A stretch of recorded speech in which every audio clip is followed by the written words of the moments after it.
आणि हा प्रोजेक्ट त्यामध्ये हा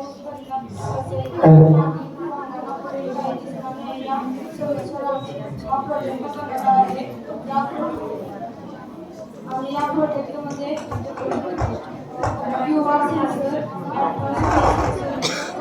डिस्प्ले इत्यादीचा वापर केला आहे. युवा सेन्सरला समोर येणाऱ्या गाडी डिस्प्ले करणार व ट्रॅक्टरच्या मागील डिस्प्लेवर दाखवणार. कारण मागील गाड्यांना ट्रॅक्टरला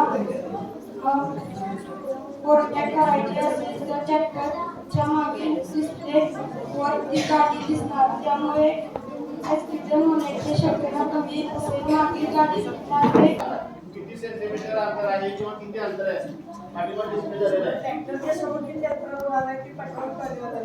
म्हणजे पाठीवर किती वजन आहे. जेणेकरून आपण ओव्हरटेक करायचं की नाही.